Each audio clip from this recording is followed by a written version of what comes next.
me it gets better. Say that it gets better. O.P.S. I'm gay-ish. Hello, everyone in the podcast universe. This is Gayish, the podcast that loves the sound of gay stereotypes being broken, and it sounds a little something like this. Boopity boop boppity bop bop. Gayest sound of gay stereotypes being broken. I love, but it's beautiful. We did not plan that, and I put you on the spot with my finger. Yep, you should finger me more often. I'm Mike Johnson. I'm Kyle Getz. And we're here to bridge the gap between sexuality and actuality. And finger today, you to get a boop out of you. Today, we're going to talk about YouTube censorship. We're going to talk about YouTube censorship. And dirty fuckers. Dirty motherfuckers. We don't care, but oh no, these do get posted on YouTube. Oh, they don't whatever. Care. Yeah. We're not interesting enough to be worth exploring, I don't think. And I'm really excited. We are going to talk about censorship. We're going to start with a specific example that happened recently. So to help us do that, we're going to have gay porn star Calvin Banks and Davey Wavey on the show. Yeah. So that's coming up in a little bit. It's kind of weird to me that we hang out with Davey Wavey. Yeah, we're just on the reg. Yeah. Wait, what? 4 times is yeah, we're pretty much besties. He's going to be my best man. Mm-hmm. Yeah. Yeah. Great. He's my emergency contact. I'm not threatened at all. Okay. But first. News. Oh, wait. Oh, no. I have a thing to say. Okay. Thank you to our new patrons on Patreon. Patreon, my dick. It's Patreon. I'm better when I'm already drinking when we start recording. And you have been for, boy, a little bit now. So thank you to patron members Kevin Tuvey and Ryan Easterly. We appreciate you. Yeah, we appreciate you and your money. And mostly, we appreciate your money. And Kevin, I'm sorry that we couldn't hang out last night or the night before last, but I was not feeling well at all. And this is a very personal message. Also, Mom, if you're listening, can you get some milk from the store? I probably need it. Okay. A little bit of a correction. Yeah. Do you... I was going to talk about it. Yeah, too. okay. I think if it's the same thing. Yeah. So vlovelanguages.com is the right website, because if you go to the actual one of the actual book, you're supporting a fucker. Wait. Oh, wait. There's a different one that's the actual one? Okay, so... No, I didn't. Dick face. No, I really got confused by what you said. I mean, the website is 5lovelanguages.com. But spelled with a Roman numeral V, right? But with the Arabic numeral 5 at the beginning. Exciting opportunity. vlovelanguages.com. It doesn't appear to be owned by anyone. Oh my God, let's park it right now. Wait, did they just lose it?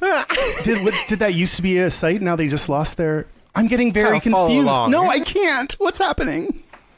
Love Languages? No. What's the actual site? The official site? 5. Lovelanguages.com. Got it. The number 5. Not in a V, just in a 5. Correct. Okay. Okay. But vlovelanguages.com might be available. We should buy it now. Okay. Great. Or we should let one of the Gayish Agenda members buy it and see what they come up with. Yeah. Here's the thing. The author of that book is super Christian, is not affirming of gay people. Yeah. Has offered advice to parents about how to deal with the tragedy of having a gay child. Yeah.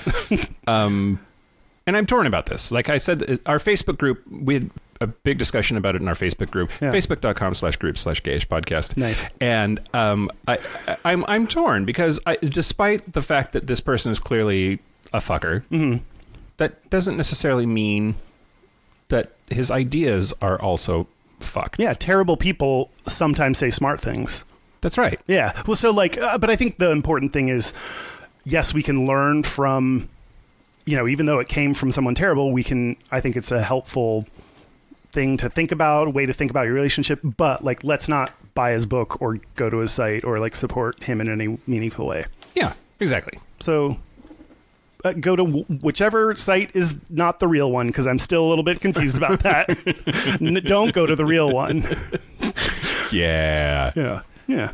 That sucks. But do think about your own love language and the love language of your potential partner, and Don't do unto them as you would have them do unto you, but do unto them as they would have you do unto them. And if all else fails, just buy them a puppy. Surprise puppies. They can never fail. Best. It never Best goes badly. Yep. Always works out. Perfect. Well, that's my love language. Surprise puppies. Mm-hmm. It's a lesser known sixth love language. 5.5. Yeah. So wah wah. Do you want to talk about news then? I don't know. Did you have a? Oh no. God, there's some interesting. I know at least one story that we're going to talk about. There's so much happening. Let's talk about that one story. So, okay. So on last week's show, we talked about Jussie Smollett, or was that 2 weeks ago? You know. In recent memory, on a recent episode of Gayish, we talked about Jussie Smollett, who's the guy that is an actor on Empire that was jumped and hate crimed in Chicago. And so called slurs regarding his race and his sexual orientation. Correct. And had a rope put around his neck and a substance of unknown nature poured on him and beaten. Yeah, I mean, like, it's probably the start of a superhero movie. Like, that substance is poured on him, he transforms, becomes something even gayer. Even gayer. That's his superpower. Even gayer. Yeah, and now everyone he touches turns gay. Like the Midas touch, but it's like the Midas touch. Yeah, exactly. That was episode 105, which is 2 weeks ago, about work. Work. Work. You don't want to go to work. What? Work it. Okay. So Poison. Yeah. Okay. So the Chicago Police Department had two suspects in custody, questioned them, and has released them without charging them. And the reason is because, quote unquote, new evidence has come to light that Jussie Smollett actually arranged for that to happen and that he paid for it. Arranged to be attacked. He paid them to attack him. Is this confirmed for the press? That's the thing. The evidence, as near as I can tell, has not been released at all. The police have released those two suspects, but have not released whatever evidence that talking to them has uncovered. I feel like it was just like they said that he... One of the two brothers, because they were brothers that were arrested, one of the two brothers did work briefly on Empire, so there is a personal connection there that sort of lends credence to the idea that there's a connection there that Jussie could have utilized to arrange for this kind of a thing to happen. But or it also could indicate that that person knew him and wanted to attack him because of, you know, whatever shitty person he is. Yep. Chicago detectives, quote, have additional investigative work to complete, which is part of the reason that they're not releasing more information, because they're not done yet. But the Smollett camp still stands by the original story. Quote, as a victim of hate crime who has cooperated with the police investigation, Jussie Smollett is angered and devastated by recent reports that the perpetrators are individuals he is familiar with, the statement read. He has now been further victimized by claims attributed to these alleged perpetrators that Jussie played a role in his own attack. Nothing is further from the truth, and anyone claiming otherwise is lying. Wow. So, developing story. Is this a story to watch? This is a story to watch. At the same time, like, if he's lying, if he paid those jokers to, like, it doesn't make any sense. It doesn't make any sense to me. Like, why would you do that? Why would you do that? I feel like you do that for, like, the publicity. Like, you... I mean, I guess I'd let somebody punch me in the face for a lot of money. But he's giving up money. He's not getting money. Oh, like, you mean, like, then they get publicity and then they... Yeah, like, if I could pay a bum $100 to punch you in the face and it would make Gayish famous, would you ask me... You would do that even if, like, it was just a Tuesday and it had no impact. I mean, the real question at that point is cash or check, I think. Do you, Mr. Bum, accept credit? I mean, not saying that this is what happened, because clearly we don't know, but, like, I don't know, the only reason I could think of doing that is to get the publicity and the kind of, you know, outreach of support from, as like a, what is that, like, is it Munchausen's, where you like the attention from being sick? Yes. So, like, it could be like a weird form of that, or it's not true and he really was the victim of the hate crime. I feel like in this kind of situation, you have to side on like believing the victim, and I mean explore all options. But for now, before anything, while things are not conclusive yet, just side with he is the victim of some kind of attack. Yep. And he still vehemently denies that he's like, I was a victim of the attack. Like that. Yeah. The official statement is really clear that he's saying no. Yeah. It's fucked up, Kyle.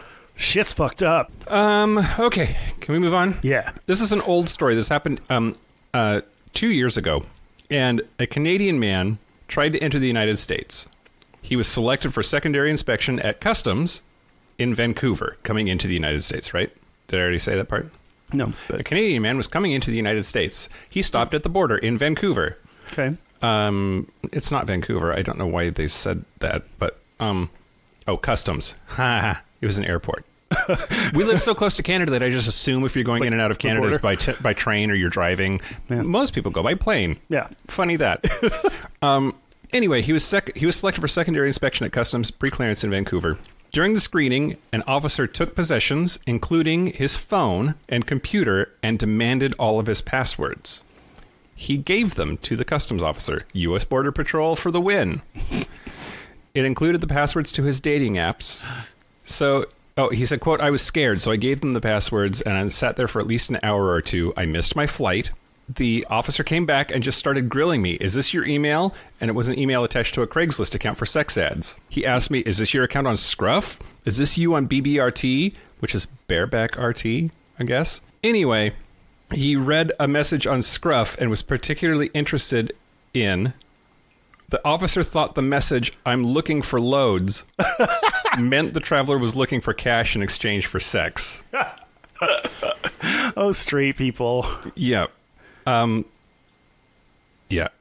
He tried to explain, no, I just want buckets of cum. I just want lots of cum. It's an uncomfortable conversation to have with a security officer. Yep, that's payment enough. Like, it was like Kavanaugh trying to explain to the court, like, or explain to Congress what he meant by all these things in his yearbook, right? Yeah.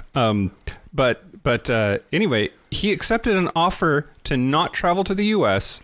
in exchange for not being barred from entering the country for life. So like that one time he was like, okay, maybe I won't go to the US right now, but I can still do it in the future. Yep. Man, the price of loads. Yep, the price of loads. Then he tried to come back into the United States again. This time he wiped his phone. They denied him entry into the United States and said, quote, next time you come through, don't have a cleared phone. What? He said, you're a suspected escort. You cleared your phone. It's clearly because you're hiding it. No, you can't come into the United States again. Anyway, I think that people have this mistaken idea that Border Patrol agents aren't fuckers, and they very much are. Not all of them. Not hashtag not all border agents. But yeah, they can. I mean, they have so much power over, like, this important thing of like, can I travel? So, listen, my dad's a retired cop, and I feel bad when I say things like this because I genuinely do not believe that it applies to my father. And because of it, I know a lot of cops, and goddamn near all of them are insecure little boys who are just looking for ways to feel bigger.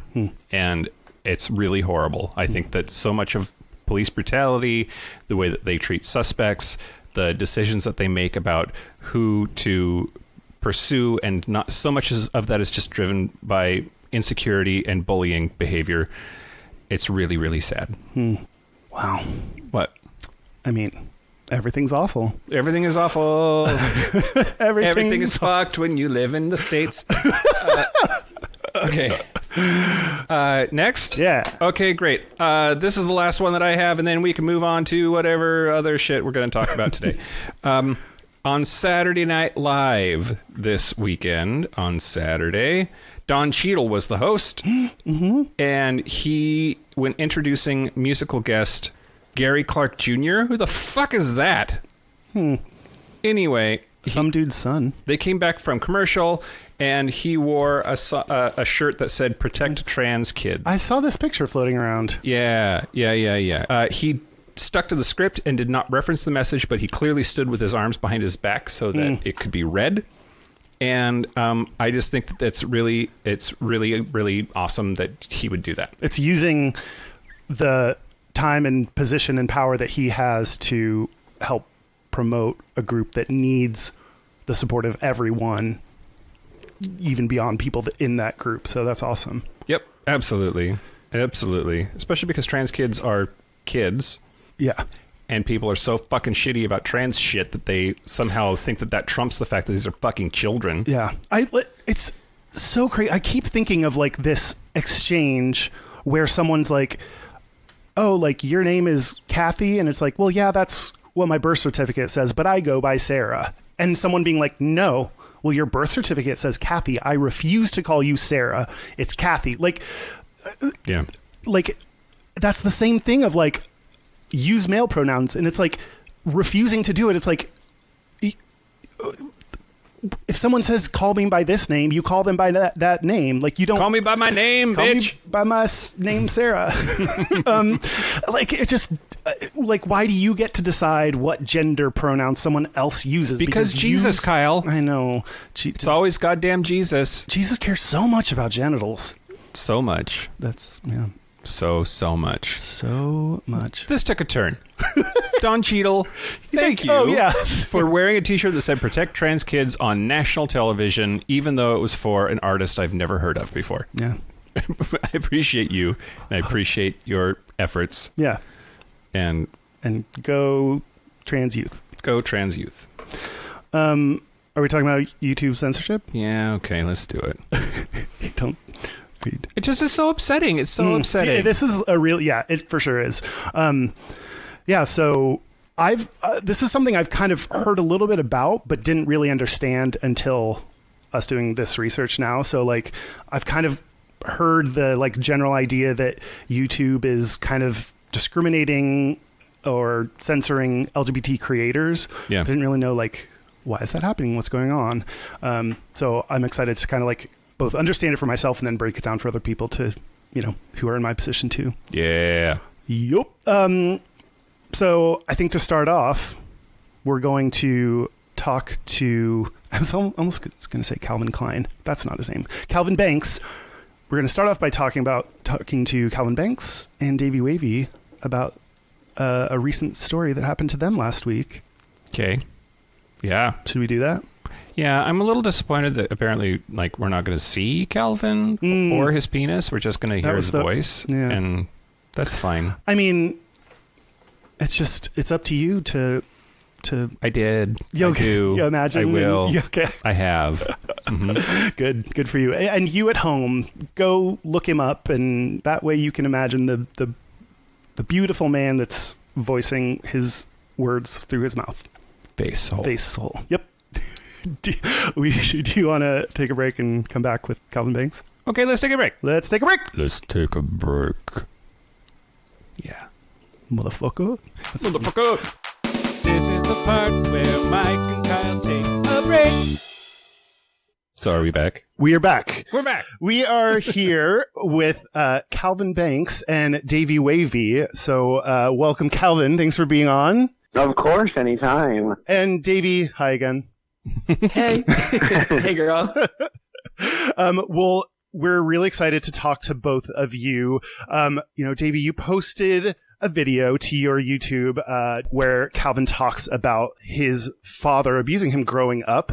You can go watch the YouTube video on Davey Wavey's channel.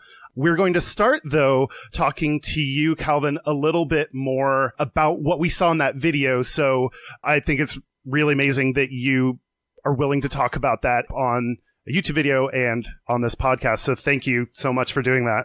Yeah, of course. Well, I mean, I've always been an open book, and I've always wanted to tell my story, so this is just an opportunity to. That's awesome. And so I know you mentioned in the video you had told some of your family, including your mom, about the abuse. Yeah, initially it was just family knew about it, but then as I went to therapy, because my mother was very quick to get us into therapy to start addressing the problems that it had caused, after getting into therapy and learning to accept it and be comfortable with it, I was very forward with my friends, and even strangers at times too. I've always been such an open book, and the therapy that I attended really helped me to get to a place where I could comfortably talk about it. And that's why I was able to be so forward in Davey's video, because I've been talking about it for so long now. So is the YouTube video then the biggest place that it's been out there for people to hear about? Yeah, I would say so. I mean, I'm sure I've talked to a couple fans idly here and there. But yeah, that's definitely the largest platform that my view story has been actually put on. And I'm curious to know, when that went up, did you get any kind of response? Was it the same as you were used to? Anything new come out of that? I'll be honest with you, I was so nervous about the release because I've known the story myself for so long, but I've never had it put on a platform like that. And so I anticipated a good response because I've been in the industry for long enough to know that my fans support me wholeheartedly. Yeah. And an opportunity to show them a deeper side of myself is what they all want. So I anticipated a good reaction, but of course there's that thought, that inkling of could this go bad and how could it be interpreted? But no, I was pleasantly surprised by getting absolutely zero bad response to the video, aside from the occasional YouTube comment that was like, "Don't read the comments. Oh, this kid's fucked up." I mean, but we're all a little fucked up, though. I guess I wonder what people that would comment that are trying to what's the point of them posting that? What's the point of it? I think it goes into just being internet trolls. We've seen it for years. As long as the internet's been there, they're just trolls. Yeah. They don't care about people or feelings. They just want to get a reaction. So yeah. They're fun to read. You said you've gotten, in general, good responses. What kind of things have people been saying when they bring it up to you? The word brave has been used a lot. A lot. Everybody says that I'm very brave. And I don't dispute that or the claim that, people who come out about their stories are brave. I just feel like for me, having been so open about this for so long, I don't feel particularly brave by coming out and talking about it. But that was one description. Another one has been an overwhelming amount of messages of people coming to me and saying, this happened to me as well, or this person, I've been through some type of similar trauma. Fans that I have known for 2 to 3 years that I've been in the industry, sharing this information that I've talked to for this entire time, have never told me this. And after this came out, they shared that with me, things I never knew about them. So, the amount of people who were comfortable with sharing their story with me was overwhelming.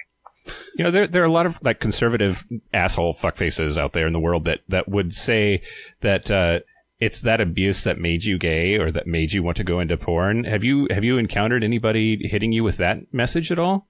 So I've never been hit with that message, aside from when I put that message in my own brain. Okay. So when I was, 7, 8 years old and that abuse happened, and then I got older and realized that I did like men and I was a proud gay man for a long time, for a really long time actually, throughout my childhood, until I got into probably graduating high school.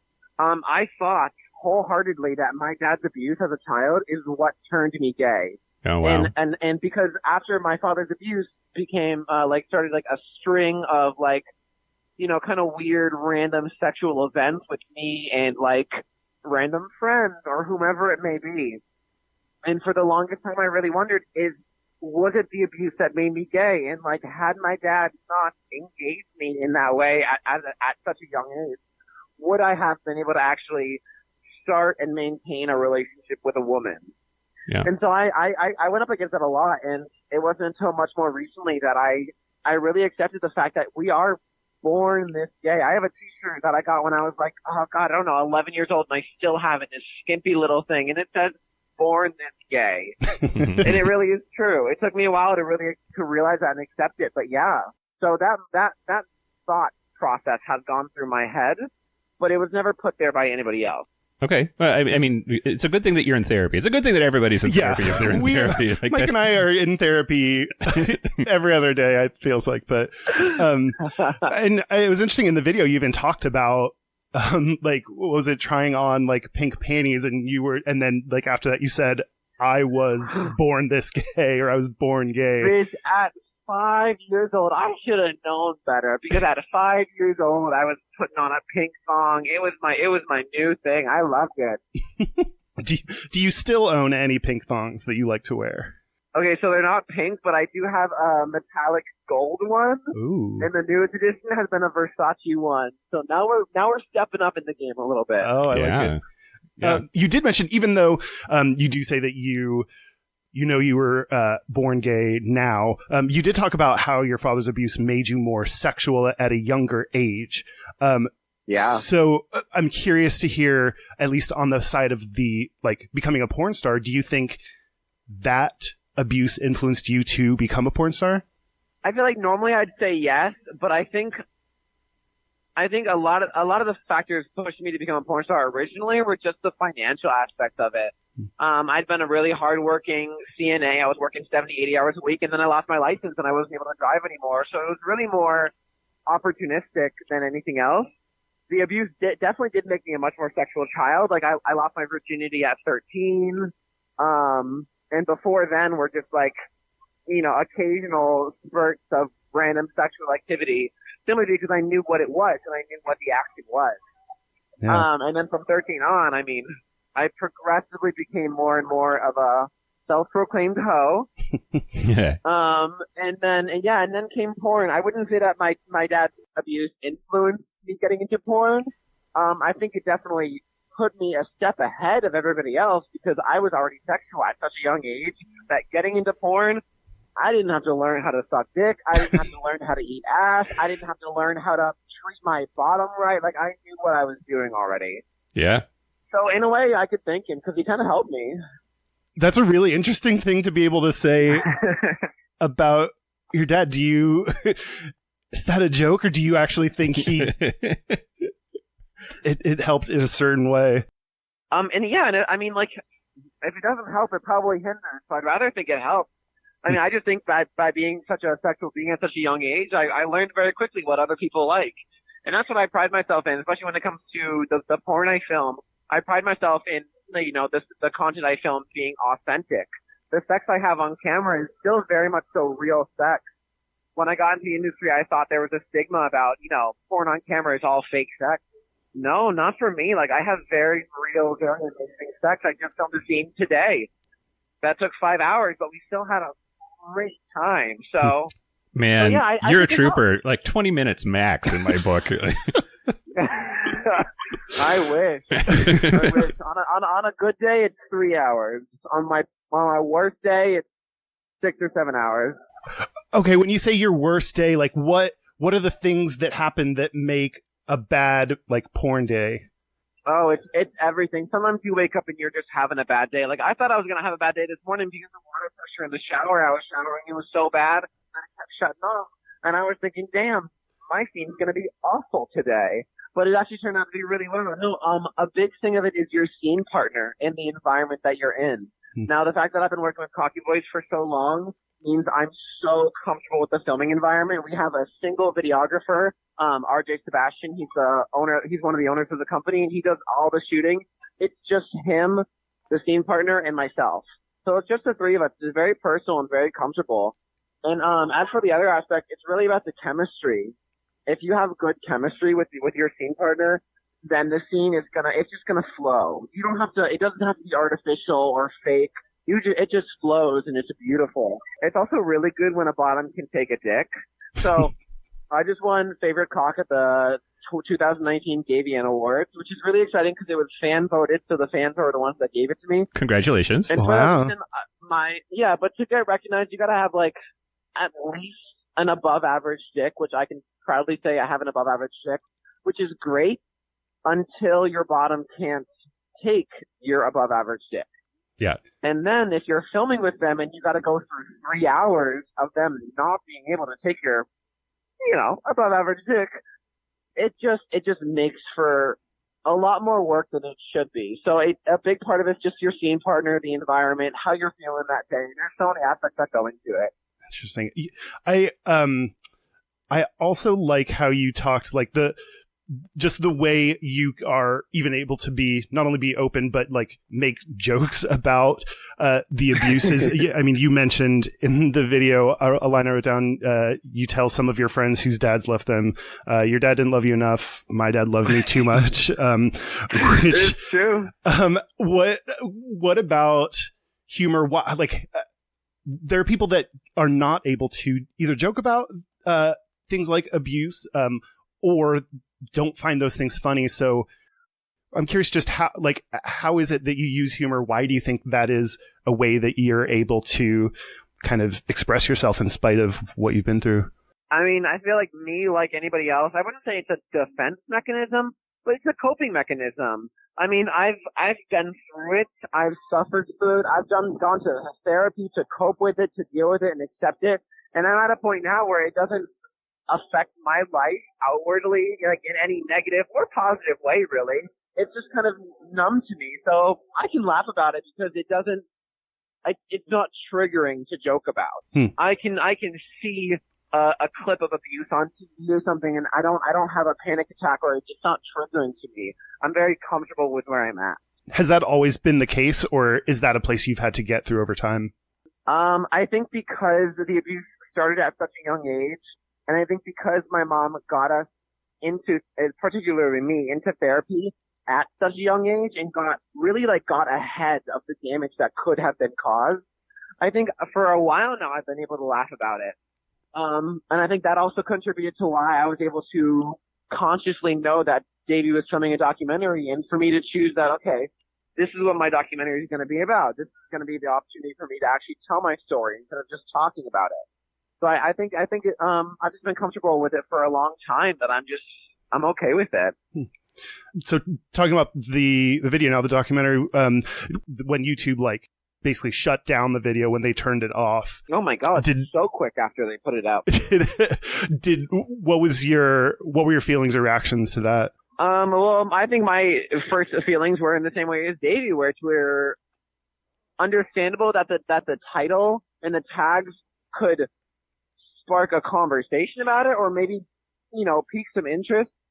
But there was nothing bad about the video in the meat of it, or even in the title at all. Like, it was touching. But so, I mean, my immediate thought went to censorship, and I thought it wasn't fair because all of my other co-stars had these amazing, intimate videos come out about themselves.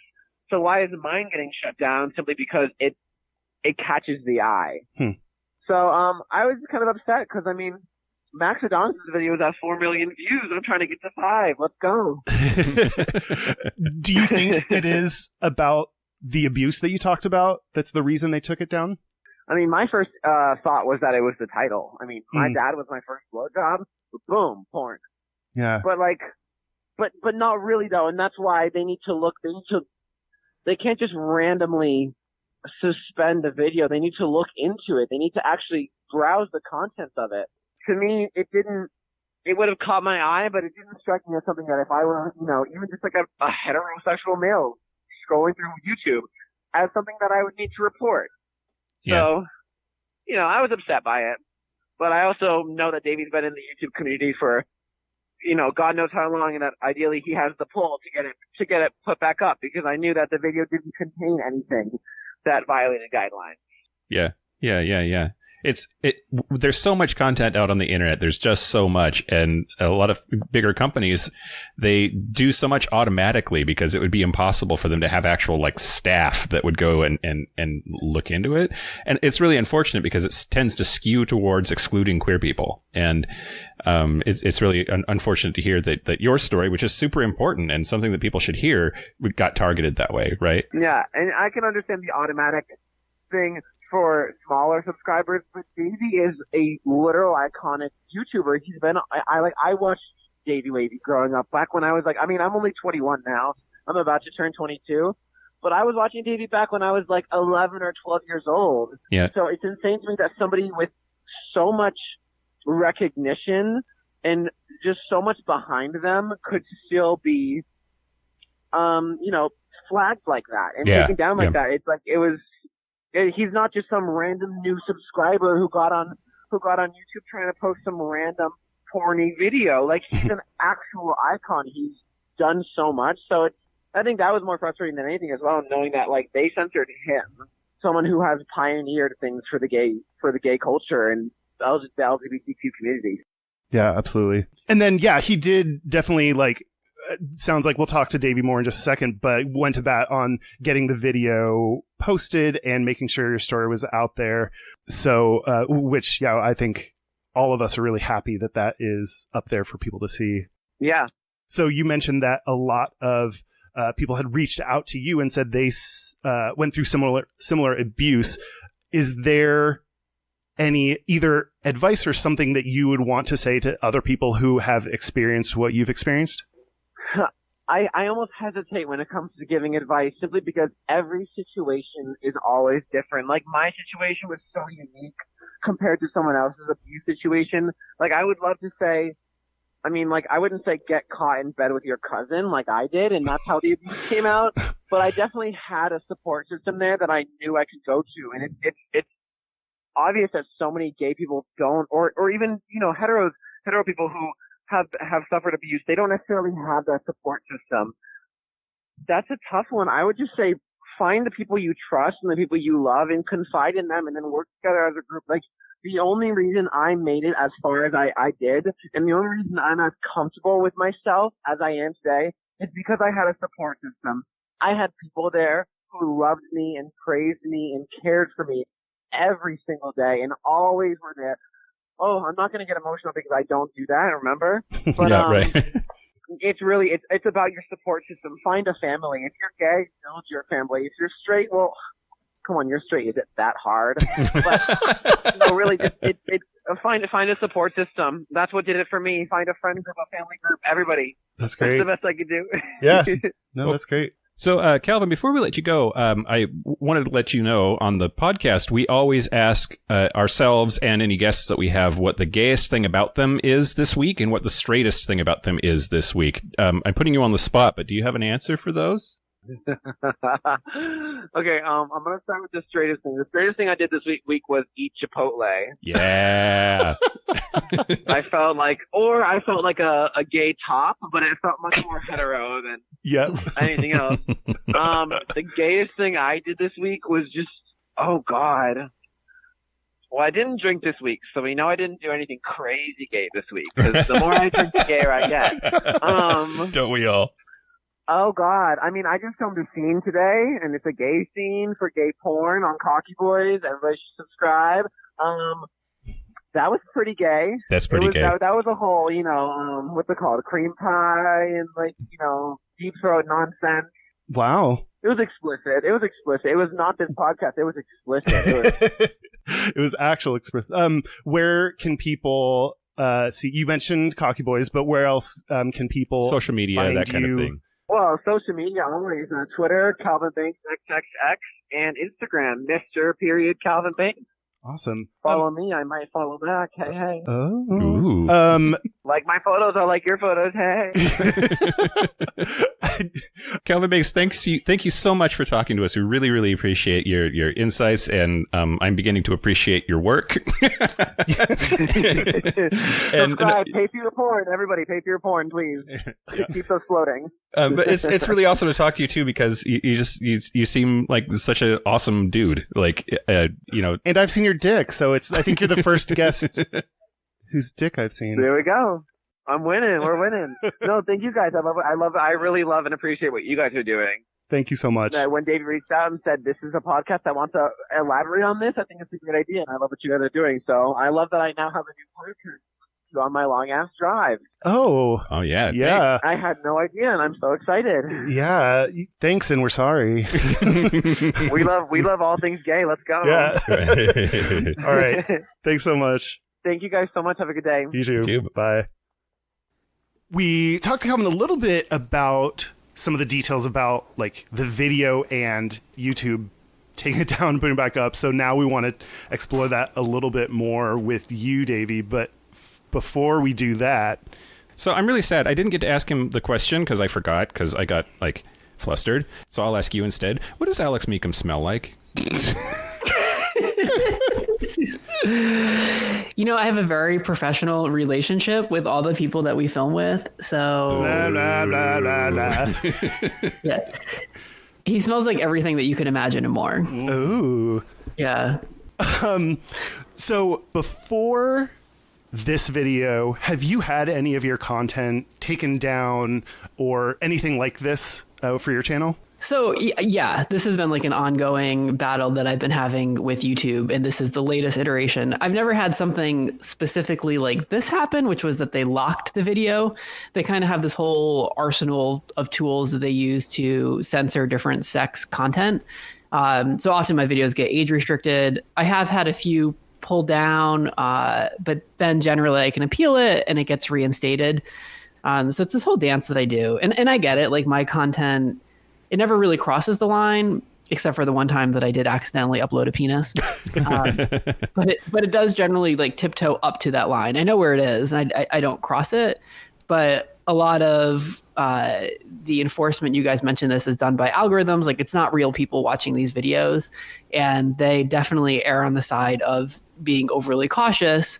And so anything that can potentially seem problematic, they usually take some sort of action on. The rate at which that's been happening has definitely escalated over the last couple years. So I think the direction it's moving in is very alarming, especially for people who value a free and open and fun internet. So yeah, I have heard about this more recently, of people talking about LGBT content getting removed. But you're saying even before I've been hearing about it, just as an average person, like it's still something that's been happening in the background before this. Yeah, a lot of it has to do with brands, right? Because like Google bought YouTube and then they started monetizing it. And as soon as that happened, like a lot of the fun kind of went out the window. So the reality is like the Walmarts of the world, the Procter and Gamble's, Johnson & Johnson, like they want to make sure that their videos, that their ads don't run against videos that are offensive. And so there was an incident a few years ago where there was like Coca-Cola ads running against like Nazi propaganda films. Yeah. And so a lot of brands pulled their money out and they were like, YouTube, you need to get your shit together before we're going to spend any money. And they called that adpocalypse. And it was a pretty bad experience, especially for creators that rely on that income.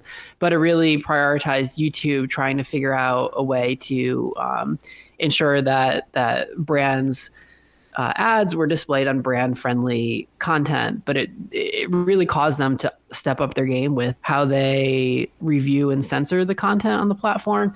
And I don't rely on ad revenue because my videos are generally offensive, and ads are not going to run on people putting sex toys up their butts and reacting to it or cooking with semen. Which actually surprisingly is one of the few videos that is monetized on my channel. Wow. Really? By like Betty Cocker? Oh, that's a good one. No, yeah, thanks. yeah. So I don't remember the question. No, but yeah. neither do I. I was going to ask another question. Yeah, sure. I'm here for you. Okay. Cool. Well, I'll consider if I want to do that. In general, I'm sure there are a bunch of them, but what are the general rules that you have to follow to not go past that line? Yeah, so it's a gray line. I mean, you can Google it if you want to see how they actually word it. It's kind of like reading, so yeah. That's why we're in podcasts. It's all very gray, and it's like hate content, obviously stuff like that falls into categories where people are being bullied. That content is all restricted from YouTube. When it's sex, it can't be sexually explicit. You can discuss sex topics. Like I can show the face of someone getting a sex toy up their butt. I can't show the toy going up the butt. So there's kind of ways you can do the dance. And for me, like growing up, I would have loved to have had a place where I could go and see gay sex, queer sex being talked about in a way that was like really positive and informative. And I think as sensational as some of the video titles are, some of the content that I create, there's always a good message in it. And it tends to fall on the more educational side. And you do have a lot more leeway with YouTube when you're educating people. Having said all of that, However, this happened. having said all that, there are a lot of issues that still come up. When someone says, like, I want to tell this story about being abused, I would personally just start worrying about, like, okay, am I going to do this right? Am I going to have the right reaction? Am I going to show the right things? Did you worry about any of that? Or yes, completely. And this is part of what pissed me off so much about the video being removed. It's because it's like someone's really trusting you with their story to not just tell it in a way that does justice, but to share it with the world. And they're kind of handing you this thing that's so important and meaningful that they've poured their heart and their tears and their soul into. And so I really take my job, like I feel like there's a lot of responsibility there. We had someone edit the video together, and I felt like it was done in a way that really did justice to Calvin's story. And I was really honored and proud to share it on my platform. And then, of course, 13 hours into me uploading the video, I get a notice from YouTube that the video was locked. And the only person that'd be able to see it is me. So in the first 13 hours, I had like 67,000 views. A lot of people clicked on the video and were engaging with it and sending emails both to Calvin and myself. And quite a few blogs like picked up on the coverage and wrote articles about it. And then when you go to click the story, then, all you get is a notice that YouTube removed the video. And to me, like, I know that this isn't what YouTube meant. I know this isn't their policy, but it sent the message that stories like Calvin's shouldn't be told, that survivors of sexual violence, should be silenced. That's what it felt like. And having Calvin, entrusted me with this really important and meaningful story, and then suddenly to have this happen to it, you kind of feel like, okay, well, I'm going to do everything I can to right this wrong. And it took 36 hours of emails, phone calls, lots of emails and tweets to get the video back online. And, we live in a country where it's like, the reality is the video did not violate any of the community guidelines. I think the title was, a little bit sensational, and given the content, I think YouTube's algorithms just erred on the side of caution. But like, the reality is we live in a country where you're innocent until proven guilty. On YouTube, you're guilty until you're proven innocent. And what they're not, in my opinion, really fully considering is what the impact is of taking a video down, even if it's temporarily. But the reality is, if I didn't have 1 million subscribers, and if I didn't have people that I could contact at YouTube, then that video would have never, I really believe it would have never been reinstated on the platform. It would still be down. Well, first, do you want to give any like specific names of people you talk to at YouTube? Kind of list them out, or?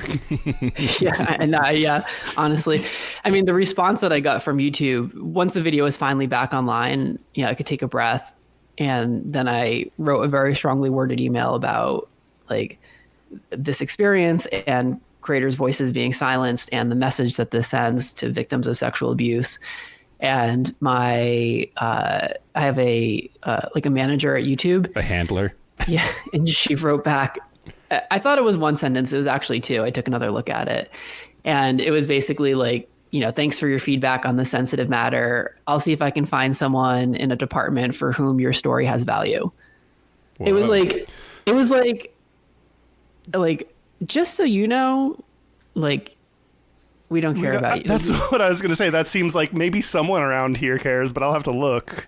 Yeah, I'm going to look really hard to see someone that's going to care. And I was like, I want to talk to a decision maker, someone who I could like say, hey, like shit needs to be done. And, these creators that are being targeted by this are the people who built your platform, these communities of queer people who don't feel like they fit in, the marginalized people. Like, we built your platform into what it is, and you're more beholden to sucking, the corporate cocks of these, mega rich brands. And that's what you're interested in, rather than supporting the people who made this fucking platform possible. And also, like, let's take a step back from this. Like, there's sex censorship happening on YouTube. It's happening at an increasing rate. Yet we also just lost porn on Tumblr. Personal section is removed from Craigslist. On Grindr now, you can no longer upload pictures of yourself in a bathing suit or underwear. Oh, really? Because it's too sexually suggestive. I feel like we're living in the fucking Handmaid's Tale. Like, and everyone's just like so distracted by whatever the fuck Donald Trump is tweeting that like people are not, and all this stuff is happening in slow motion.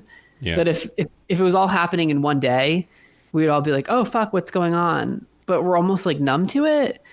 And I keep thinking like, does anyone care? Like, is this fucking microphone on? Yeah. Like, are people alarmed by this? It's the frog in the pot of water that gets put on the stove effect, right? Absolutely. Doesn't jump out until it's too late. Yeah. There was also a law that was passed in April of last year. I don't know how much you guys followed it. SESTA, FOSTA. It was supposed to stop sex trafficking. Yeah. The idea was that it holds platforms accountable, like if that platform is being used to facilitate sex trafficking, and really people who are a lot more informed about the law than I am say that that's really why Tumblr and Craigslist changed their policies, and potentially why YouTube is being more and more restrictive. That like I think we can all agree, let's end sex trafficking. It's a bad thing, but with that law in particular, there's been a real cost on internet freedom that I think we're just starting to understand like the implications of that. So did you actually have to, I know you mentioned that, so they said the violation was that the tags were misleading. Is that right?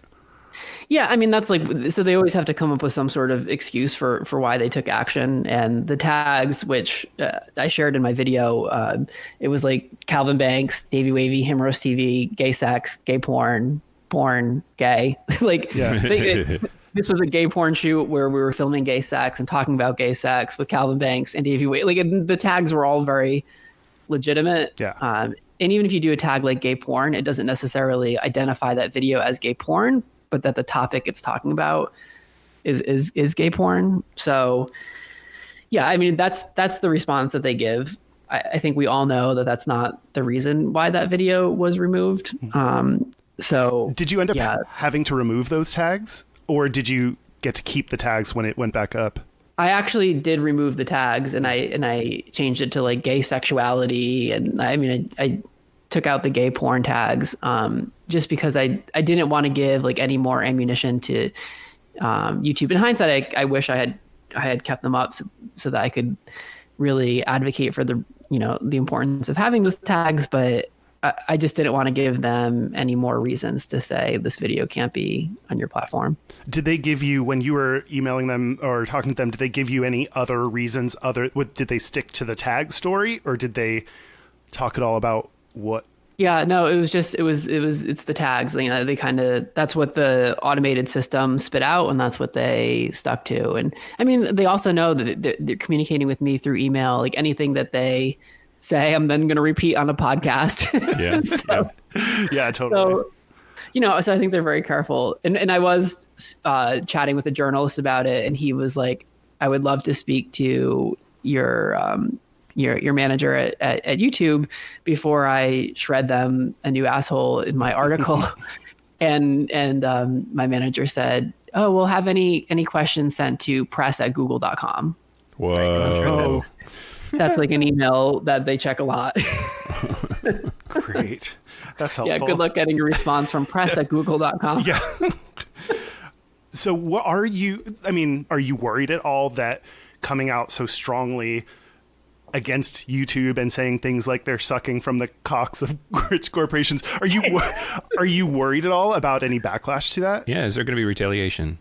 I don't think so, because I think like if they did retaliate, they know that it would just add fuel to the fire. And the reality is I am a flea on the ass of YouTube. Like even with 1 million subscribers, like what, maybe I'm like the 8,000th most subscribed channel on YouTube. Like they don't care. I don't think they care enough to respond. And I also think they have a policy of not responding because when they do, it just adds fuel to the fire. Yeah.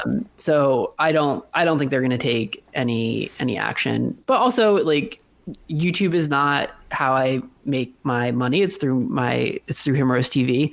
So like that's a a risk I can take, right? Like if I was really relying on YouTube for ad revenue or as my sole source of revenue, I might be a little bit more apprehensive to talk so openly.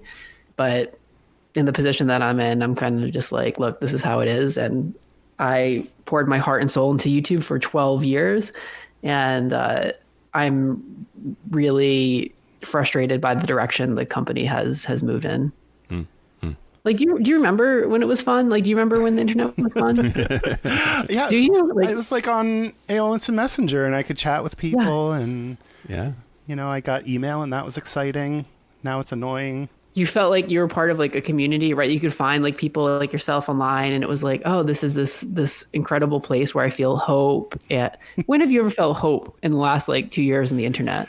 That's true. That's a great question. Yeah. Like, yeah, you could go into chat rooms and not worry about like, is someone here to steal me? Is someone going to say I'm a faggot? Is someone going to like send me, you know, a vagina that I don't want? Like, yeah, no one even thought about that stuff yet. And how is It's my just like, data being like sold to Yeah. corporations so that I can be marketed against, and like, and like, who's going to steal that? And like, is someone, like, no, it was fun. So While it lasted. everything used Goodbye, to be internet. fun. Well, then to talk about the opposite, is there any kind of like silver lining or hope that this is going to change? No, I feel like my white bonnet and my red dress from the fucking Handmaid's Tale is gonna like arrive in my mailbox, and like, you There know, is that. yeah, and we're all gonna say that, yeah. Can you make a gay porn version of the Handmaid's Tale? Yeah, what would we Just call like it? the Handmaid's Tale? Handjob's tale. The Hand handy- job's tale. Handyman's tale. Yeah. No, I'm not gonna. Maybe. You know, it's not the worst idea in the world. Thank you. I come up Gayish, not the worst idea in the world. Yeah. worse things exist, right?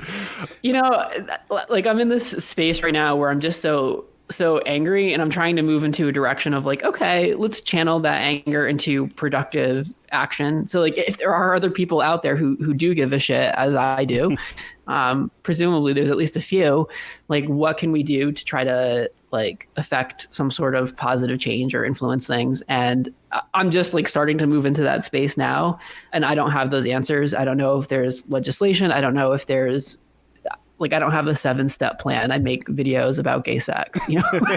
Yeah. I hear that But I just hope there is. anyone's allowed to declare a national emergency. That's what I hear. So I say we declare our own national emergency. I Yeah. really think that's the answer. Yeah.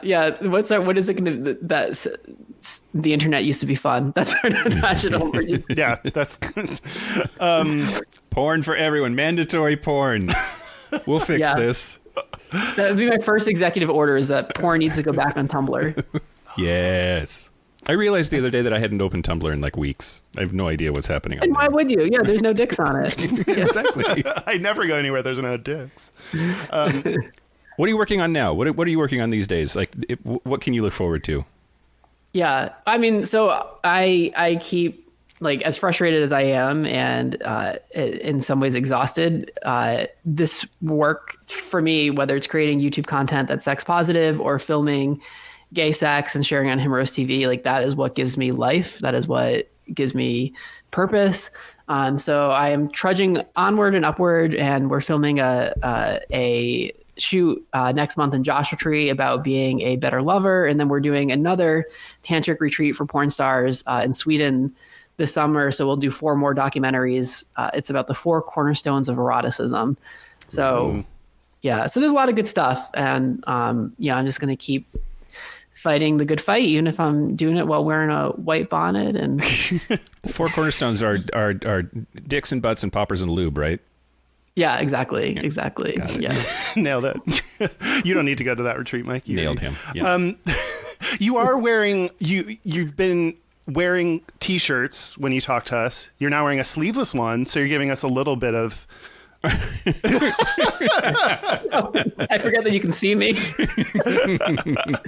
well, the people that don't, that show is just for us.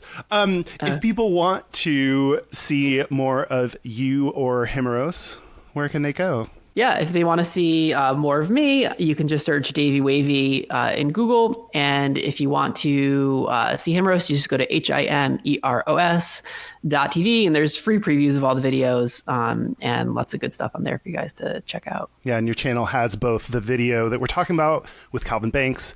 You'll know it when you see it because of the title, and also... And who knows how long it's going to be up there, let's be real. So you might need to get on now. it. And you can also see Davey's emotional reaction to the video being taken down, also on YouTube. Do you want to throw in your gayest and straightest? Oh, my gayest is that I'm going to Key West tomorrow morning for the first time, which is also my straightest. I've actually never been to Key West before. Oh. So, have you guys been? No. Key West, no. I've been to Miami a couple of times, but not down there. Yeah, I figured I might as well go now before it's underwater. Yeah. I'm just full of positivity. We can see this. I mean, this was really how recently did this all happen? Wasn't this last week? Yeah. So this is all understandable that you're still in the frustration phase. Thanks, guys, for having this conversation, though, and for talking about this. I know it's not like necessarily the juiciest or sexiest topic, but I think it's super important. Like, it's totally different scale, and we had a fight with Facebook over an ad that we did. Where we actually, it was when we posted a link to Himeros, Facebook was like, yo, you should boost this for free. We'll give you a $5 credit. So I didn't really look too much at the actual. I was just like, okay, $5, great. Free ads. Like, yes. I'll take like a few or whatever they'll get for $5. And then that was fine. It was $5, so it probably ran for like half a day, and then that's it. And then later they did that again. So I was like, okay, on a different one, said, yes, okay, sure, we'll do this again. And then they banned my Facebook account. And I was like, wait. Whole account? Yeah, I can't. Yeah, I can buy us Facebook ads, but Kyle can't. Because you're like logged in as your own name when you get. So I was like, wait, is this because like the most recent thing I posted was just about gay stuff, nothing else? And then I like have friends that I asked, and they said you posted a link to porn and promoted it, and I want to be like, well, thank you for that. You got it was your idea, dicks. Yeah, I was like, you told me to. You gave me $5 to do it. Like what? Right. Isn't that your fault? Like it's called entrapment. That's what they used to do with the urinals. Exactly. George Michael, eat your heart out. The same thing. Yeah. But yeah. Anyway, well, yeah. Thank you for talking about this. We appreciate it. Yeah, under his eye. Under his eye. Blessed be thy fruit. This is the part where Mike and Kyle take a break. Okay. Are we back? I don't think we left. We're back. We're still here. We've returned from being here. We played the break song. We did? Decontextualized. What is... And so now we're here. Okay. We've arrived. We've arrived. You're here. We're here. And let's do this. Let's smoke this popsicle stand. Yeah. Okay. So that was... I really like talking to both of them just about that one specific example of YouTube removing a video, luckily adding it back up. But I'm going to tell you a little bit more about... I liked when he bragged about his above average penis. I know, right? It was very and nice. It's... I mean, I think that's a sign of he wasn't like, I got a big dick. Like, he was like... Yeah, it would have been hotter if he was like that. Oh, God, that's true. Can you get choked through the phone? Yeah. Yeah. Yeah, or like... I mean, place the phone on my neck and... Sure. Yeah, I don't think that's good enough. Okay. Great. So this has been going on. Well, I mean, apparently, what we heard from Davey Wavey is it's been going on longer than I realized. But a lot of LGBT YouTubers have been complaining about this, including Tyler Oakley. Every time I hear YouTubers, I just think of potatoes. Why? Because they're a tuber. Potatoes are called tubers? Yeah. It's a whole, tubers. That sure. Root vegetables. Just repeating the word doesn't help me, tubers. Like, that doesn't... Okay. Tuberculosis. Is that where it got it from? Tuberculosis. I've been drinking. Okay, go ahead. I've been drinking. Okay. Tyler Oakley, who has 7.5 million subscribers. Yeah, okay. What? Oh, boy. That boy. What about him? I don't get it. Like, I don't want to piss him off. I don't want to start a feud. I don't want to like not get invited to the show. In case we ever meet him, I don't want to have like weirdness or awkwardness. All I'm saying is I do not understand why anyone cares about him. Why does anyone care about us? Like, have you watched his like YouTube videos? Yeah, off and on. I've watched. What I've are they watched some about? of it. Yeah, don't know. Like, it seems like his success has mostly been garnered by having really famous people on his show. And I mean, that's our goal. yeah, is that true? What, or you're not? I mean, I think we would be trying harder to land guests than we actually have We would be been. trying harder in general. You think we want to be famous on our own, right? Yeah, or something. Or something. Anyway, Tyler Oakley, we love you. Have us on your, well, not YouTube channel, I guess. Whatever. He does a podcast. Great. It's called the Tyler Oakley Experience. That's not true. Okay. And then other LGBT YouTubers, I don't know who these people are, but I'm sure they're great as well. Rowan Ellis, Stevie Bobby, and Neon Fiona.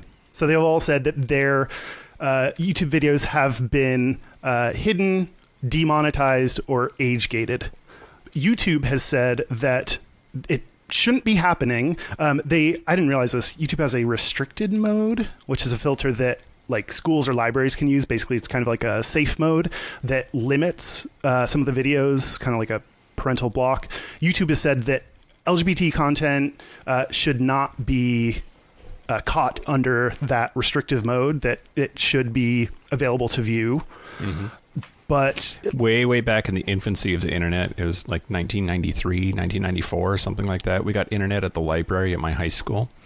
And the town across the river from us is Toppenish. And for the longest time, it was a big old joke because you would go into the library and you would try to look up stuff like sports stuff, because that's totally, I was absolutely into sports then. Yep. No, I wasn't, but just work with me here. You couldn't look up anything about the town 5 minutes away because Toppenish has the word penis in the middle of it. oh, Yeah. So so we still call it Top Penis Age.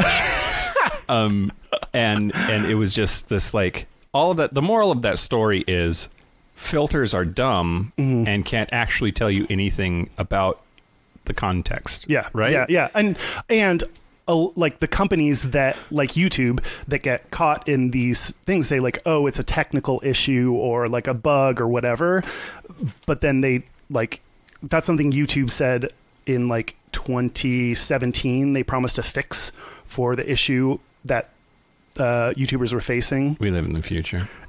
And by 2018, still nothing had happened. So, like, I think it's an easy thing to nowadays just be like, oh, it's the crazy algorithm. It's so nuts. It's just doing its own thing. But it's like, no, like we guide, like you are the one making the rules for it and guiding it. Yep. And you're right. Like they're stupid in ways like, it's so crazy that like LGBT content is so, it's assumed that that's somehow connected to sex. Like the idea, you know, I think that's just ignorant straight cis people, right? Yeah. Like that's what they've been told. That's what they think. That's what they believe. They are fucking wrong. But why have facts ever mattered? well, I feel like maybe the people that are like make that connection, LGBT and sex, they might be the types of people that are so repressed when like the only thing they know of is when they search for gay porn. Yeah. Like, so in their minds, it is about sex because that's the only way they can think about it. Yeah, they don't have a community. They just have masturbatory fantasies that they enjoy.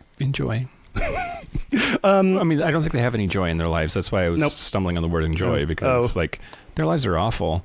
Being in the closet sucks, people. Yeah. Suck a dick. It's great. Oh, it tastes so good. Okay. So even a year later, 2018, still having the same problems. There was one example of this trans YouTuber named Chase Ross. He has 160,000 subscribers, and he had... I know that guy. Oh, yeah? Or we haven't met, but like I follow a lot of trans YouTubers. You follow a lot of YouTubers in general. That's a...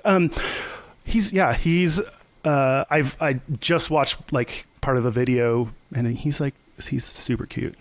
But he said that he did a test where he uploaded the same video multiple times. Oh, yeah. One of them... I asked Davey about this. Oh, yeah? Oh, yeah. Just moments ago, Kyle. Mere moments ago. It It was before today for us. But yeah, like it, and I guess based on what Davey said, like he could be risking some kind of, strike or something for doing that. But it's like 3 of the same video. One of them refers to FTM. I think it says FTM transgender, something like that. And that's the one that automatically gets demonetized. And it's like, YouTube says trans and transgender are not words that their algorithm automatically catches, but it's like really hard to believe that they're not based on what this Chase dude saw. Yep. So he has had 144 videos that have either been demonetized or age restricted, and it gets worse. Okay. It's just so maddening. He and many other gay YouTubers, LGBT YouTubers, saw ads running. A common one was from the Alliance Defending Freedom. Well, sounds like a bullshit organization. I like freedom and the defense thereof. It's a legal firm that is anti-gay, pro-religion, and among other things, they defended state-sanctioned sterilization of trans people. Good God. So, like Japan. No, go ahead. Oh, wait, did they? Japan did that? Did we not talk about this on the podcast? I think we did. Am I supposed to remember that, or that thing you told me? In Japan, the thing about like you can get gender confirmation surgery, but the sterilization must be part of it. That was the bonus Patreon content. Yeah. Okay. I guess I haven't listened to our own. Great. Okay. Yeah. What did the #1 USA Freedom for the Troops Alliance say? It's like, can you imagine? I can't even imagine being trans in general, like a trans YouTuber that suddenly finds out this super anti-trans organization's ads are running on it. Like, that's just like the ultimate insult. And you're so mad. Insulting my mic. You're punching your mic. YouTube, it's so shitty when you read like what the companies say, because they're like, we have policies against ads that incite hate, and our creators can have the authority to like block any advertisers they don't want. And it's all this like, corporate lingo. And it's like, don't you like just at least recognize how shitty this is? Like, so a lot of other people had like viewers grabbing screenshots of, I heard this organization come up a lot, but anti-gay ads show up on their content, which is nutso bazoinkers. Nutso bazoinkers. So I don't know if there's I haven't seen like a solution that's been like offered. Like there's, from what I read, it sounds like everyone's just kind of in this, like they don't want to. These YouTubers helped create the platform, and they don't want to leave because there's valuable information they're giving to LGBT kids who need, like, are not going to get this information from other places, so need this information, so they don't want to leave it. But yeah. They also have, if it's their livelihood, have hitched their wagon to, like, they're basically a sharecropper, right? Sure. Exactly the same thing. How so? They don't own the land. They're just farming it and selling the vegetables, which works out great until the landlord comes and says, you can't be on this farm anymore. Yeah. Wow. It's such a powerful metaphor that goes back to our rural farming roots. Hey, I grew up on a farm. I grew up in the suburbs, so I don't know about crops. Great. Okay. I assume you have something to tell me? Oh, yes. This should be brief, I think. Okay. Maybe we'll talk about it more. Maybe we won't. Gayish. Okay. I did want to touch briefly on the phrase freedom of speech, because I think it gets thrown around a lot, and people, especially when they're upset, like to throw it around. Mm-hmm. So the First Amendment. In the United States of America, we have the freedom of speech. It is in the First Amendment to our Constitution. It only applies to the government. The government can't tell you what you can and cannot say. That's it. And even then is like, they actually can sometimes. Like, you are not allowed to yell fire in a movie theater. You are not allowed during, at a school to yell, I don't know, hateful things. Like, yes, we have freedom of speech, but like there's actually, it's not absolute. The Supreme Court has talked about the reasonableness of time and place as part of the rulings for the First Amendment. But the point is, just because there is a public-ish platform like YouTube, at the end of the day, it is a private company. It's owned by Google or Alphabet. It is their thing. They can tell you what you can and cannot say on their platform. Yeah, they get to create the rules. It's not a government-owned property. It's not like, Yeah, if they want... Censorship is a tricky word. If they want to censor what happens, they absolutely can. And they do in good cases sometimes when someone's violating a copyright or promoting, inciting violence or doing things. So like it's good that they're doing that sometimes. I just think it's really interesting. A number of I can't think of any examples right now, and it's horse shit. Get it together, Mike. Mostly it's in the space of like comedians who have said shitty things, and okay, we talked about him a little bit, but the fuckface that was going to do the Oscars and now isn't. Kevin Hart. Yeah. People talking about like his freedom of speech and how that's being violated, and we live in a free country and all of that.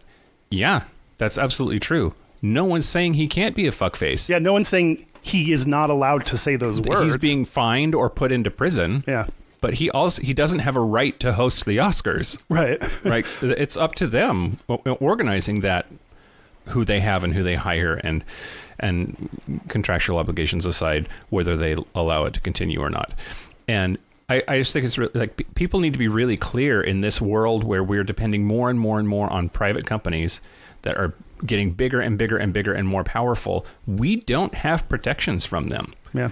I mean, the hope would be that at the federal level, we have protections against certain areas like sex, race, national origin, how many teeth you have. I don't know, certain protected things. Religion. You forgot religion. Oh, which religion. Doesn't surprise me. I forgot that religion was a thing for a little bit. It was a beautiful moment. So ideally, like the federal government would protect us in those cases, so big companies are not legally allowed to do things that are grossly like discriminatory. But yeah, they're private companies that can make their own decisions and policies. And I do think it's scary. Like, it's great that a lot of big companies are so... I read something that was like, so many of the companies that have had this kind of censorship or whatever you want to call it, issues come up, also have 100 on the corporate equality index for HRC. So it's really interesting. But it's kind of scary that, yes, it's great they support LGBT rights and, tend to like even file your friend briefs. Amicus. Thanks. Amicus briefs. I got... They're like underwear you give to your buddy for Christmas. You'll like this. What? I'm your friend. In Spanish, I'm your amigo. Amicus. It's the same Latin root. Oh, amigo brief. Yes. And this is the most convoluted way to say what I was going to say. Like, it is scary that you agree with me, and it's awesome. That everything Mike said is right. And he's beautiful. No, it's like kind of scary how much power they have. Like, although it happens to be going in our favor this time, it's like, I don't want private companies being the ones that decide which human rights they support and don't, because that's the power the government should have to protect people. Yeah. Especially when half the country has decided that only one source of information matters and they don't care if the facts are said. Mm-hmm. Right? Mm-hmm. Like, Dan said it really well when we were setting up. YouTube, and any other company that has a communication platform for that matter, has no obligation to anybody but themselves. Mm-hmm. They're not obligated to make money for YouTubers. They're obligated to make money for YouTube. Yeah. Right? Yeah. And rights don't care about rights. Yeah. Companies don't, like, oh God, now I'm all worked up. I mean, the companies care about making money, period. Yeah. And there are lots of people who are lying to themselves, and I think sometimes you're one of them. That, me? Like, yes, because you're fiscally conservative in a lot of ways, and you have a lot of pro-business tendencies. That's that I think would fall into this space. Just letting them make money, and that somehow like rises all boats or is good for humanity. I don't agree with that at all. I don't believe in that at all. I think that companies are only able to exist because of social structures, and those social structures should be to serve the humanity that creates them, not The CEO. the CEO, not the company as an entity. Apparently, as a person now under fucking Citizens United, which is horse shit. Angry. Mike, general consensus from Mike right now is angry. No, I just hate Republicans so much. I hate them so much, and they're so full of shit, and they don't care. They just continue to be full of shit, and they don't deal with facts, and they don't deal with arguments with any sort of logical consistency whatsoever. They believe in limited government as long as the government is limited to doing the things that they want done. Like, I fucking hate them so much. Okay. No, I don't. Hashtag not all Republicans. No, well, okay, and they have a bunch of sheep who are complicit in allowing them to continue to do this. Yeah. I mean, that's what, like, the fact that in the Republican platform, marriage is one man and one woman. Yeah, so people, even if you are, someone that's very fair and just happen to sway towards, Republican beliefs, you are then supporting the political party that thinks that I am not equal. Yep. But I was going to say, I think you're right in that, like, in general, like, fiscally conservative pro-business, I think that's where I started when I left school, because you learn that exactly what you're saying, like, everyone benefits when the company, I mean, we learned, very first thing we learned in our finance class, the goal of a company is to maximize long-term shareholder value. That is the purpose of a company. It is to make sure those people make money off of investing in that company. And the idea would be that this is one of the ideas in economics that's not actually true, is the idea of perfect information. Like, everyone has a perfect information, knows everything about the company and what they do so that they can make the right decisions. So the idea would be, if a company is so shitty and so, like, anti-LGBT that we as a society like LGBT rights and would not support that company. But in the real world, I mean, that's what I learned, like, as I got out of college, is like, that's not true or possible. Yeah. And that's what has made, like, pushed me more towards, I think businesses are helpful. They employ people, they help our economy, like, all this good stuff, but they are there to make money, and we need to make sure I was going to say control them. That sounds bad. Why?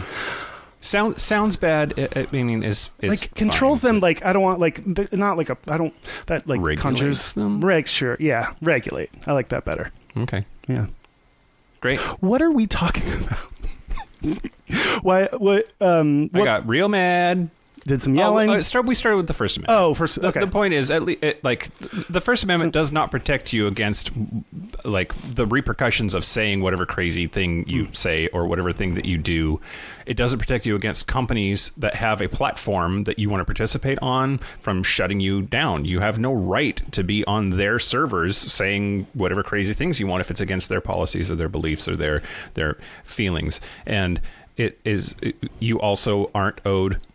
Like, anyway, it's not a First Amendment issue. It's really not. And it seems like part of your point then is, like, YouTube absolutely has a right to be doing exactly what they're doing, even though it feels shitty. Is that what you're? Yeah.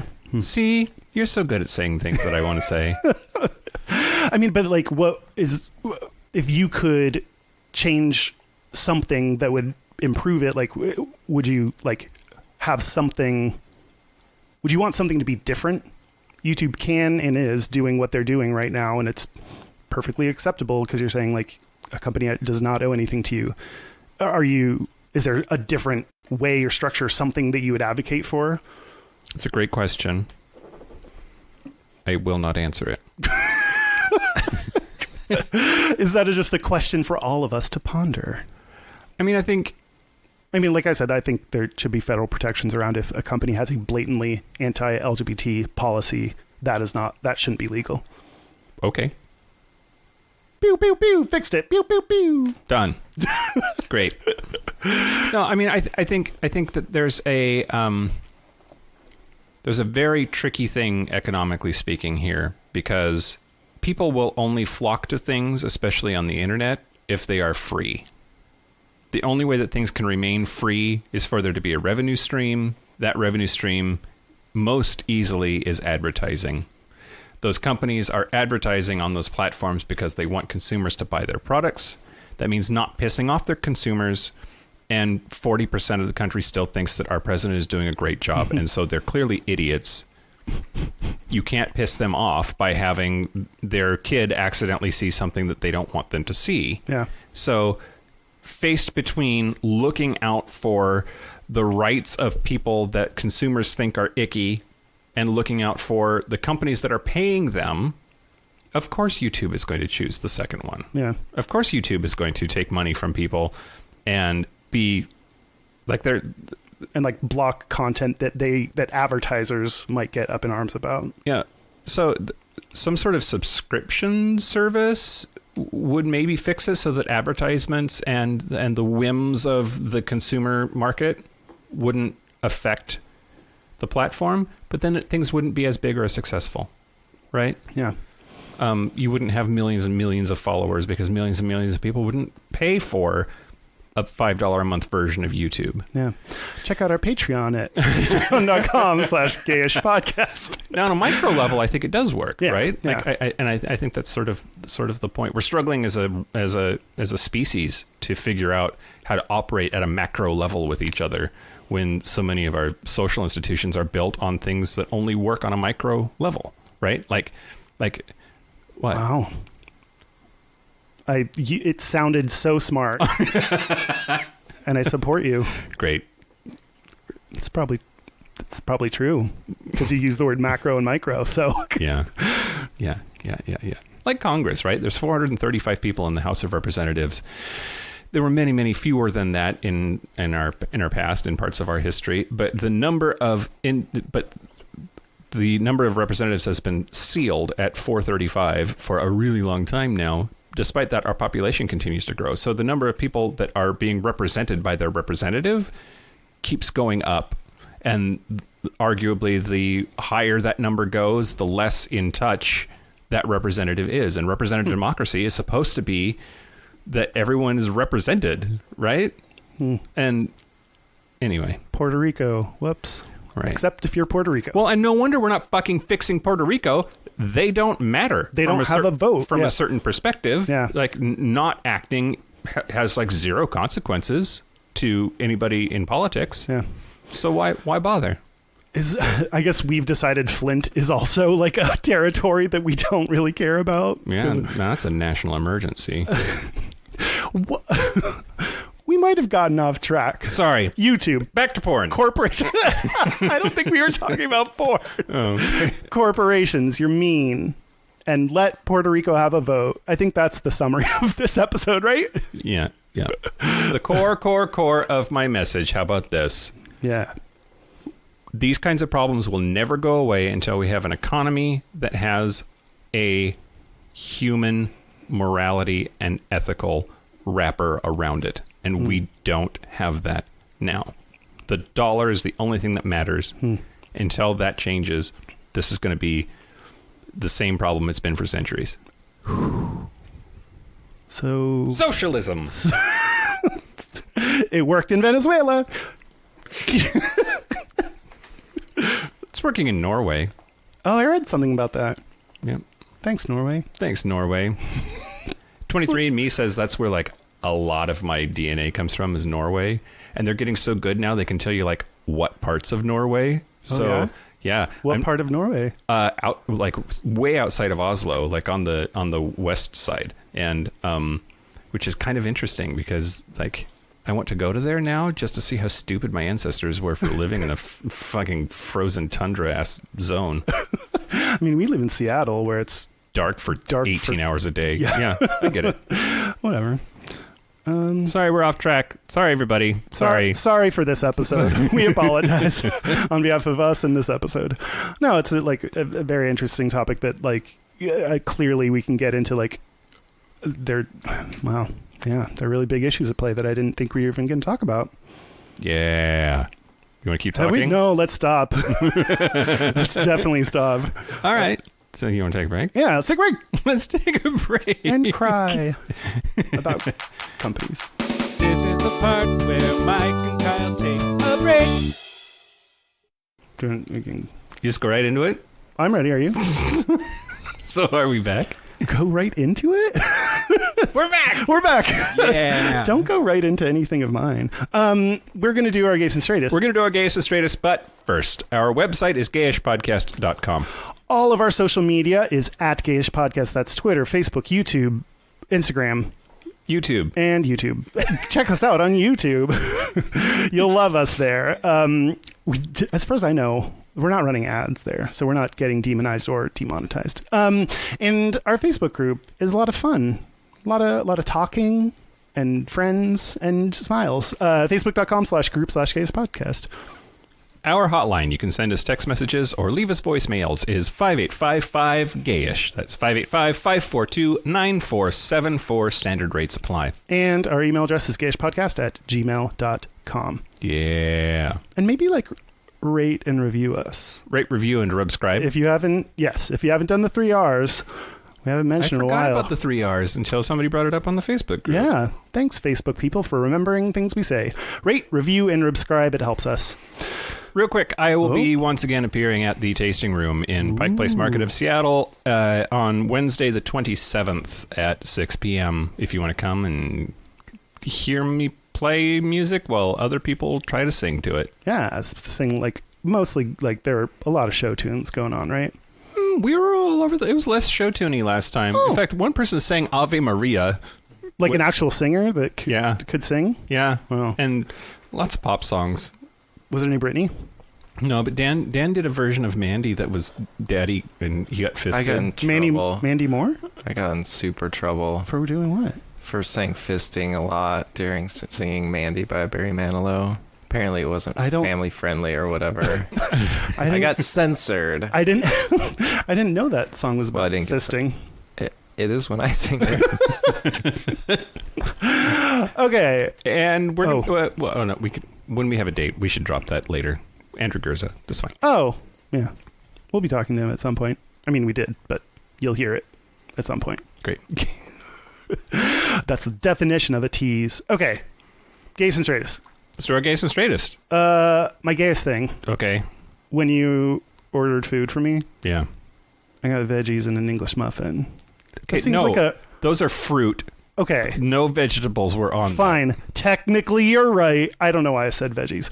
I sometimes just buy the veggie tray and eat it because it's delicious. Anyway, yeah, I just got fruit and an English muffin. I feel like a skinny bitch. I mean, I'm not, but I feel like that's what a skinny bitch would eat. You didn't even use your Smucker's orange marmalade cups? Ew, no, I want the strawberry or the strawberry flavor. You probably have for the some. English muffin. You should have said something. Oh, well, I just ate it anyway. Great.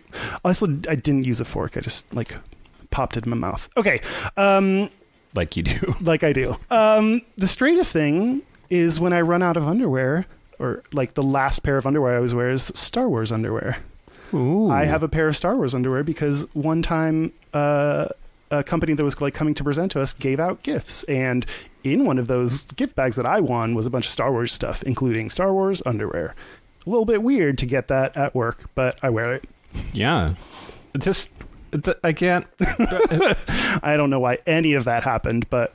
So, why was there Star Wars underwear for an adult man made? Why did it end up in a gift bag that was given away as a corporate giveaway? Just the whole... I'm very Everything confused. is wrong about it.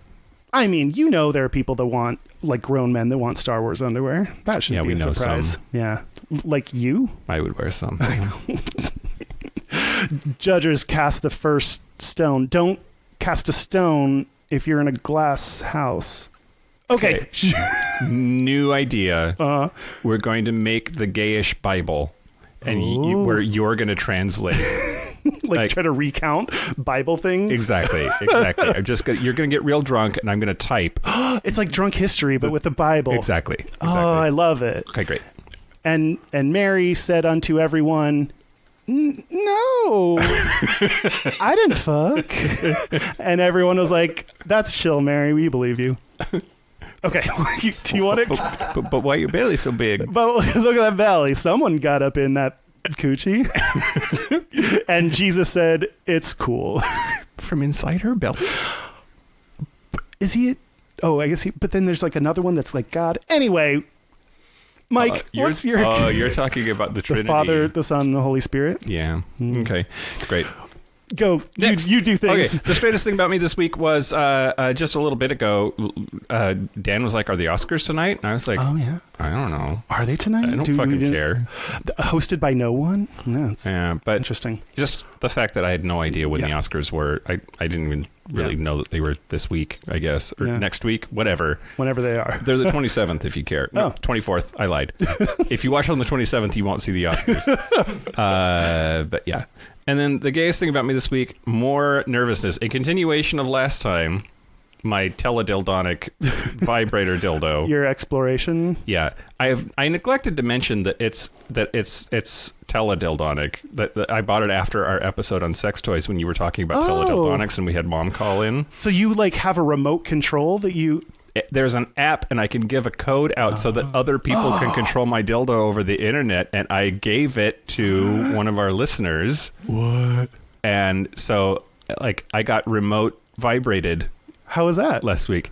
It was interesting, except I'd forgotten to charge it and it died. But Buzzkill. Started out great. There was lots of buzzing before I killed it. It was buzzing fine and then buzz killed. That seems fun. It's like have someone else like. Yeah. Yeah. It was real hot. Nice. And I hope it will be hot again. Charge it. Yeah. Charge that sucker. Charge that to your Visa. Great. So that's it. That's it. Special thank you, as always, to Charlie Finn for the use of our theme music. Thank you to Calvin Banks's penis and the rest of him for being on our show, and to Davey Wavey for joining us yet again. Thanks to Don Cheadle for that T-shirt. Yeah, and thanks to me. You thank yourself a lot Thank here you. lately. Don't do it anymore. Oh. I don't like it. Okay, well... It's very prima donna. It's very Donald Trump of you, actually. Oh, boy. I am the best host since has ever hosted. Believe me. My words are the goodest words that I can talk. All right, that's it. That's it. This has been Gayish. I'm Mike Johnson. I'm Kyle Getz. Until next week, be butch, be fabulous, be you. See you next week. See you next week, just not on YouTube. And hear me as I will sing. Hey, and by the way, do you hear what your words bring? Oh,